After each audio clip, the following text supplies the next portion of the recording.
70వ స్వాతంత్ర దినోత్సవం వేడుకల సందర్భంగా ఇక్కడ మనమంతా చేరి జెండా ఆవిష్కరణ చేసుకోవడం జరిగింది. 80 సంవత్సరాలు మన స్వతంత్ర భారతానికి వయసు వచ్చింది.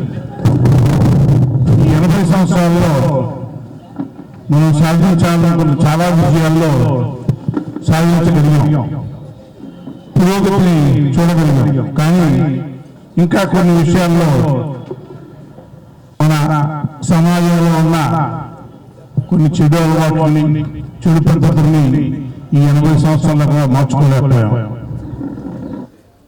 అస్పృశ్యత అనే దాన్ని నివారించినా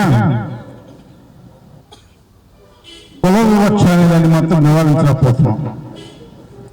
దానికి కారణం ఏంటంటే కులం ఆధారంగా ఈ రిజర్వేషన్లు, కులం ఆధారంగా రాజకీయాలు, కులం ఆధారంగా పదవులు ఇవన్నీ ఉన్నప్పుడు ఈ కులతత్వాన్ని, కుల వివక్షని మనం నిర్ణయించుకోలేకపోతున్నాం. అది ఒక పెద్ద జాడ్యంగా తయారైన దేశంలో ఈ రోజున 80 సంవత్సరాల తర్వాత అయినా కూడా ఈ జాడ్యాన్ని మనం వదిలించుకోవడానికి ప్రయత్నం చేయాలి. అలాగే అందరికీ చదువు, అందరికీ వైద్యం అనేది కూడా ఇంకా మనం సాకారం చేసుకోలేకపోతున్నాం.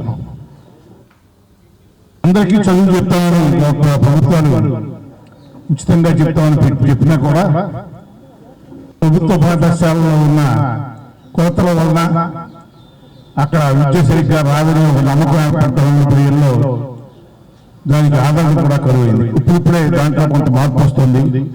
ఎందుకంటే ప్రభుత్వ కళాశాలలో మంచి మంచి ఉపాధ్యాయులు ఉంటున్నారు. అదే ప్రైవేట్ కళాశాలలో చూసుకుంటే ఎస్ఎల్సీ రాసిన వాళ్ళు, ఇంటర్మీడియట్ రాసిన వాళ్ళు ఉపాధ్యాయులుగా ఉంటున్నారు. ప్రజల్లో కూడా గుర్తింపు నెమ్మదిగా మారుతుంది. ప్రభుత్వ కళాశాలలో కూడా మంచి విద్య అందుతుంది. మనకి ఇప్పుడు చాలా స్కూల్స్, గవర్నమెంట్ హై స్కూల్స్, జిల్లా పరిషత్ హై స్కూల్స్ మంచి స్థాయిలోకి వచ్చినాయి.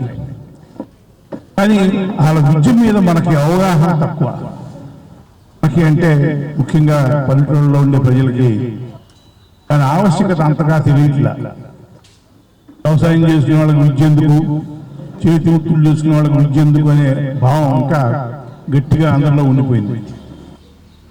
విద్య అనేది ఒక ఉద్యోగం కోసం లేకపోతే ఒక వ్యాపారం కోసం కాదు. విద్య అనేది మనిషిలో విజ్ఞానాన్ని పెంచడానికి. విద్య ద్వారా మనిషికి చాలా కొత్త కొత్త విషయాలు తెలుస్తాయి. ప్రపంచాన్ని వేరే దృక్పథంతో చూస్తూ మొదలు పెడతాడు. కాబట్టి ఆ విద్య అందరికీ అందడం అనేది చాలా అవసరం. అలాగే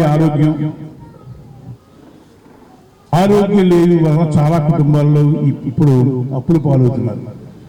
ప్రైవేట్ వైద్యాలయాలకు వెళ్తే ఖర్చు ఎంత అవుతుందో మీకు తెలుసు. మామూలు డబ్బులకు కూడా 10,000, 15,000, 20,000 ఖర్చు అవుతుందంటే ఒక జ్వరం వస్తే కూడా. వీటి నుంచి మనం బయటపడాలంటే మనమే సొంతంగా ఈ ప్రభుత్వ విద్యాలయాలని, ప్రభుత్వ ఆరోగ్య స్థానాలని బాగు చేసుకోవాలి. వాటికి ఎక్కువ మద్దతు ప్రకటించి ప్రభుత్వం దగ్గర నుంచి కూడా ఎక్కువ ఆసరా వచ్చేటట్టు చూసుకోవాలి. ఈ రెండు విషయాలని కనుక మనం కరెక్ట్గా చేయగలిగితే వచ్చే 10 సంవత్సరాల్లో భారతదేశం అభివృద్ధి చెందిన దేశంగా అవుతుంది. ఎందుకంటే 80 సంవత్సరాలు అభివృద్ధి చెందుతున్న దేశంగానే ఉన్నాం మనం. ఈ విషయాలన్నింటినీ మరొక్కసారి ఈ స్వాతంత్ర దినోత్సవం సందర్భంగా వీటిని గురించి ఆలోచించుకుంటూ వాటి గురించి చేయాల్సిన కార్యక్రమాల గురించి మనం కృషి చేస్తామని ఆశిస్తూ సెలవు.